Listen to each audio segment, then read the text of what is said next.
Um livro confiável. A Grécia na História Bíblica. Este é o quinto de uma série de 7 artigos em números consecutivos de Despertai, que trata das 7 potências mundiais da história bíblica. O objetivo é mostrar que a Bíblia é confiável e inspirada por Deus e contém uma mensagem de esperança, de que um dia o sofrimento causado pelo domínio cruel do homem acabará. No quarto século A.S., um jovem macedônio chamado Alexandre projetou a Grécia no cenário mundial. Na realidade, ele levou a Grécia a se tornar a quinta potência mundial na história bíblica e, com o tempo, ficou conhecido como Alexandre, o Grande. Os impérios anteriores foram o Egito, a Assíria, Babilônia e a Medo-Pérsia. Após a morte de Alexandre, seu império foi fragmentado e começou a enfraquecer. Mas a influência da Grécia em termos de cultura, idioma, religião e filosofia duraram muito tempo após o fim do império. História confiável. O registro bíblico não menciona nenhum profeta de Deus durante a época da supremacia grega. Também nenhum livro bíblico inspirado foi escrito nesse período. No entanto, a Grécia aparece nas profecias bíblicas. Além disso, as escrituras gregas cristãs, em geral chamadas de Novo Testamento, fazem várias referências à influência grega. Por exemplo, havia um grupo de 10 cidades helenísticas, a maioria das quais ficava em Israel, chamado Decápolis, que se origina de uma palavra grega que significa 10 cidades.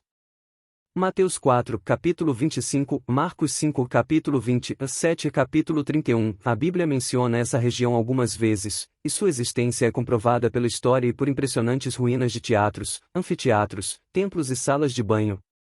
A Bíblia também faz muitas referências à religião e cultura grega, em especial no livro de Atos, escrito pelo médico Lucas.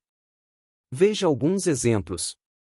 Ao descrever eventos que ocorreram durante a visita do apóstolo Paulo a Atenas em 50 EC, a Bíblia diz que a cidade estava cheia de ídolos. Provas históricas confirmam que Atenas e os bairros residenciais em seus arredores estavam cheios de santuários e ídolos religiosos.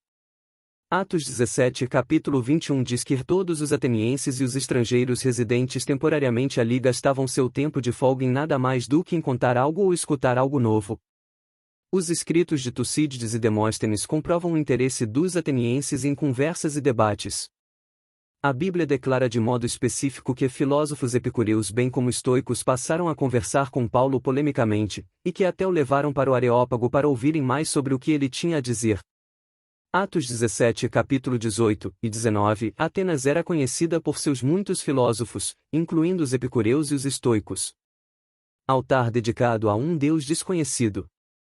Paulo se refere a uma inscrição num altar ateniense que dizia, a um Deus desconhecido. Atos 17 capítulo 23 Altares dedicados a um Deus desconhecido provavelmente foram construídos por Epimênides, de Creta. Em seu discurso aos atenienses, Paulo citou as palavras pois nós também somos progenie dele, não as atribuindo a um único poeta, mas a certos dos poetas entre vós. Atos 17 capítulo 28 Tudo indica que esses poetas gregos eram Arato e Cleanto. Com bons motivos, certo erudito concluiu, quando leio o relato sobre a visita de Paulo a Atenas, percebo evidências de que foi escrito por alguém que presenciou a situação. O mesmo pode ser dito da descrição da Bíblia sobre os episódios de Paulo em Éfeso, na Ásia Menor. No primeiro século EC, essa cidade ainda se mantinha apegada à religião grega pagã, em especial à adoração da deusa Ártemis. Estátua da deusa Efésia Ártemis. O Templo de Ártemis, uma das 7 maravilhas do mundo antigo, é mencionado várias vezes no livro de Atos. Por exemplo, o relato diz que o ministério de Paulo em Éfeso irritou um prateiro chamado Demétrio, que tinha um negócio próspero fazendo santuários de prata de Ártemis. Ele disse, com raiva, este Paulo tem persuadido uma multidão considerável, voltando-os para outra opinião, dizendo que não são deuses os feitos por mãos. Daí, Demétrio incitou uma multidão enfurecida, que começou a gritar, grande é a Ártemis dos Efésios. Hoje, é possível visitar as ruínas de Éfeso e o local do Templo de Ártemis. Além disso, inscrições antigas de Éfeso confirmam que se faziam ídolos em homenagem a essa deusa e que havia uma guilda, uma associação, de prateiros na cidade. Profecias confiáveis.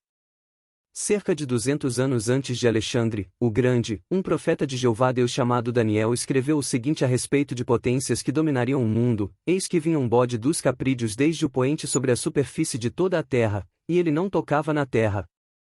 E quanto ao bode, havia entre os seus olhos um chifre proeminente. E ele foi chegando ao carneiro dos 2 chifres, e vinha correndo em direção a ele em seu poderoso furor. E passou a golpear o carneiro e a quebrar-lhe os 2 chifres, e mostrou-se não haver poder no carneiro para se manter de pé diante dele. De modo que o lançou por terra e o pisoteou. E o bode dos caprídeos, da sua parte, assumiu ares de grandeza, em extremo, mas, assim que se tornou forte, foi quebrado o grande chifre, e passaram a subir de modo proeminente 4 em lugar dele, em direção aos 4 ventos dos céus. Daniel 8, capítulo 5-8. A Bíblia predisse com precisão as conquistas de Alexandre, o Grande, e a divisão de seu império. A quem se referiam essas palavras? O próprio Daniel responde: o carneiro que viste, tendo 2 chifres, representa os reis da Média e da Pérsia. E o bode peludo representa o rei da Grécia, e quanto ao chifre grande que havia entre os seus olhos, este representa o primeiro rei. Pense nisto. Na época em que Babilônia era a potência mundial, a Bíblia predisse que as potências sucessoras seriam a Medo-Pérsia e a Grécia.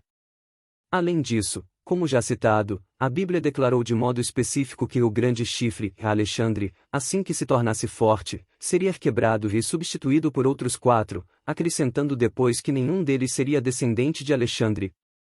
Essa profecia se cumpriu em detalhes. Alexandre se tornou rei em 336 AS e, no período de 7 anos, derrotou o poderoso rei persa Dário III. Depois, Alexandre continuou a expandir seu império até 323 AS, quando morreu prematuramente aos 32 anos de idade. Ninguém sucedeu Alexandre como governante absoluto, e nenhum descendente seu assumiu o poder. Na verdade, seus 4 líderes mais importantes, Lisímaco, Cassandro, Seleuco e Ptolomeu, se proclamaram reis por conta própria e assumiram o império, relata o livro de Helenística Age, a Era Helenística. Uma esperança confiável. As conquistas de Alexandre não trouxeram um mundo pacífico e seguro. Depois de analisar o domínio da Grécia Antiga, certo erudito comentou: as condições básicas das pessoas comuns não mudaram quase nada. Essa situação pode ser observada com frequência ao longo da história e confirma mais uma vez a declaração da Bíblia: homem tem dominado o homem para seu prejuízo. Eclesiastes 8, capítulo 9. No entanto, esse domínio deficiente não continuará para sempre, porque Deus estabeleceu um governo que é muito superior a qualquer forma de governo humano. Chamado de Reino de Deus, ele substituirá todos esses governos, e seus súditos terão verdadeira paz e segurança para sempre. O Rei do Reino de Deus é o próprio Jesus Cristo. Em contraste com os governantes humanos, que são indiferentes e gananciosos por poder, Jesus é motivado por amor a Deus e à humanidade. A respeito dele, um salmista predisse: pois livrará ao pobre que clama por ajuda, também ao atribulado e a todo aquele que não tiver ajudador. Terá dó daquele de condição humilde do pobre, e salvará as almas dos pobres. Resgatará sua alma da opressão e da violência. É esse tipo de governante que você gostaria de ter? Então, não deixe de analisar a 6ª potência mundial da história bíblica, Roma. De fato, foi durante o domínio romano que o predito Salvador nasceu e deixou uma marca indelével na história da humanidade. Final. Obrigado a todos, deixem o seu like, e pode se inscrever no canal.